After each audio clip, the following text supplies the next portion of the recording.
Why do some teams thrive while others fall apart? Why do some people give their all while others just get by? The answer isn't in perks or paychecks. It's in something far deeper. It's in belonging. We are social creatures, wired to connect. Yet in so many workplaces, schools, and communities, people show up every day without ever feeling truly seen, heard, or valued. We say we're a team, but do we feel like one? Today I want to talk about what it really means to build a culture of belonging. Not just creating spaces where people fit in, but shaping environments where people feel safe to be who they are, where trust is the foundation and purpose is the glue. Because when people feel they belong, they don't just participate, they commit. They don't just survive, they thrive. They thrive. And that's when something extraordinary happens. We don't just build better teams, we build better lives. When we talk about leadership, about building strong teams and lasting organizations, we often begin with strategies, policies, and measurable outcomes. But in doing so, we often overlook something far more human and far more powerful: empathy. The foundation of any culture of belonging doesn't begin with what we expect from people. It begins with how well we understand them. Empathy is the ability to see the world through another person's eyes. It's not about agreement. It's not about fixing anyone. It's about presence. It's about saying, I see you, I hear you, you matter. And that feeling, that deep human connection, is what gives people the courage to show up fully as themselves. When people don't feel understood, they shut down. They become cautious. They put on masks to blend in, to avoid judgment, to protect themselves. And when that happens, we lose something precious. We lose authenticity. We lose the very thing that makes teams creative, diverse, and strong. Without empathy, workplaces become places of compliance, not commitment. People do what they must, not what they believe in. Now imagine a team where empathy comes first, where leaders ask questions not just to get updates, but to understand struggles. Where colleagues check in not out of formality, but out of genuine concern. In these environments, people feel safe, and psychological safety is the soil where belonging grows. The truth is, we can't demand loyalty, creativity, or passion from people we haven't taken the time to understand. Yet so many organizations try to do just that. They roll out new missions, new targets, new slogans, but miss the heart of the people behind the metrics. That's the great irony. We seek performance, but we skip the empathy that drives it. Empathy doesn't require grand gestures. It lives in the small, everyday moments. It's the manager who notices a shift in someone's mood and asks, "Are you okay?" It's the team leader who listens without interrupting, without rushing to offer advice. It's the organization that takes the time to understand the lived experiences of its people before designing initiatives for their benefit. When leaders lead with empathy, they give others permission to do the same. It becomes part of the culture, part of the language, and slowly, a shift begins. People start to feel seen. They begin to speak up. They bring their ideas, their stories, their whole selves to the table. And when that happens, something magical unfolds. Not just inclusion, but deep, unwavering belonging. But empathy requires intention. It requires patience. In a world driven by speed, by deliverables and deadlines, empathy asks us to slow down. It asks us to care more about connection than correction. And that's not always easy, especially in environments where vulnerability is seen as weakness. A weakness. But true leaders know the opposite is true. Vulnerability is strength, and empathy is its companion. We also have to remember that empathy is not one size fits all. Different people need different things to feel understood. Some need space. Some need words. Some need actions. That's why empathy is not just a skill. It's a practice. One that evolves as we grow, as we listen more, as we learn from those around us. Empathy invites us to replace judgment with curiosity. Instead of saying, "What's wrong with them?" we begin to ask, "What happened to them?" Or, "What are they going through?" That shift, though subtle, changes everything. It reframes our interactions. It opens us up to perspectives we might have otherwise dismissed. And it creates a space where people no longer have to earn belonging. They simply experience it. A quote. In any team, in any relationship, the moment someone feels truly understood is the moment they begin to trust. And trust is the bridge between inclusion and belonging. It's the invisible thread that ties us to each other, not because we have to be there, but because we want to be there.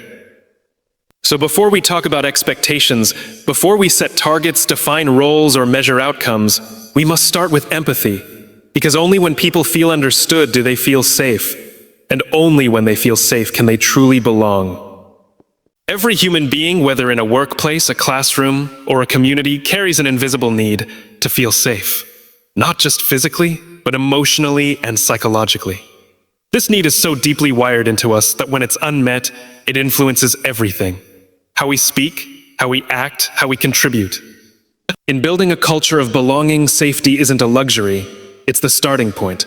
And the byproduct of safety is trust. Trust isn't built through authority.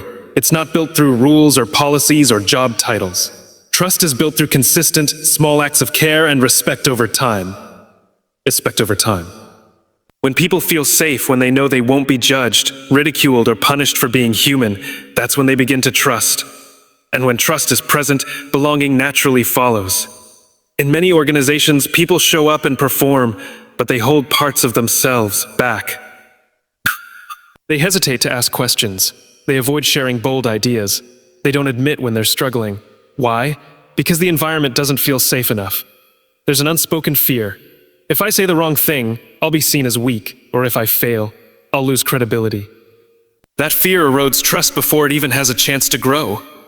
On the other hand, in cultures where safety is prioritized, people don't fear making mistakes. They're not afraid to raise their hand, to speak their truth, to challenge the status quo. And that's where innovation begins. That's where collaboration deepens. People feel they can contribute without reservation. They feel like they belong. Safety is built through leadership, but not the kind that commands or controls. It's built through leaders who are willing to be human first. Leaders who model vulnerability. Who admit when they don't have all the answers, who own their mistakes, and in doing so make it okay for others to do the same. These leaders send a powerful message. This is a space where you are not expected to be perfect, only to be real. And trust doesn't mean agreeing with everyone. It doesn't mean avoiding conflict. In fact, healthy conflict is a sign of a trusting culture. When people feel safe, they are more likely to engage in difficult conversations, not out of ego, but out of care. They're willing to challenge ideas because they believe the relationship can handle it. Because they know they won't be dismissed or shamed. We sometimes assume that trust is something people should just give, but it doesn't work that way. Trust is earned, and safety is the currency. Every time we listen without interrupting, we build safety. Every time we acknowledge someone's perspective, even if we don't agree, we build safety. Every time we follow through on a promise, we reinforce that sense of security. In a culture of safety, feedback doesn't feel like criticism. It feels like care. Recognition doesn't feel like favoritism. It feels like appreciation. Boundaries don't feel like restrictions. They feel like protection. And in such a space, people don't feel like guests or outsiders. They feel like insiders. They feel like family. Creating safety doesn't mean lowering standards. It means raising humanity.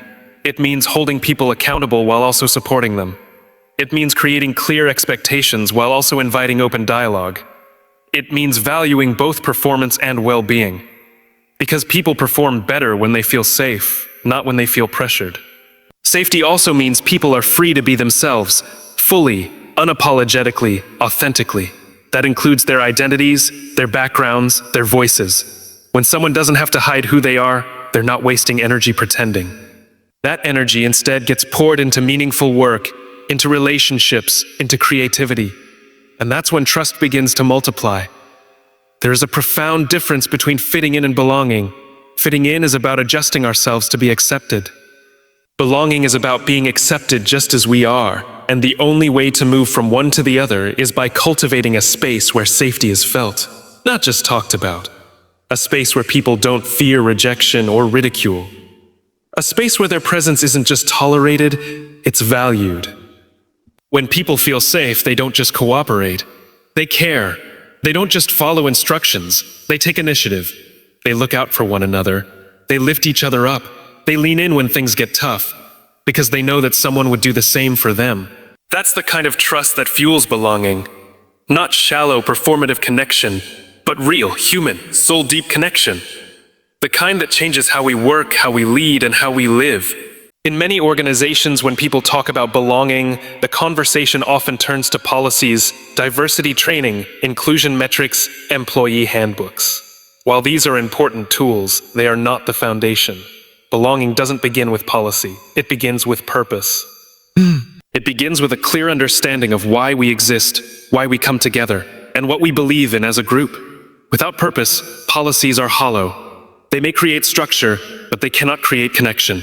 People don't feel like they belong just because they're hired, invited, or included.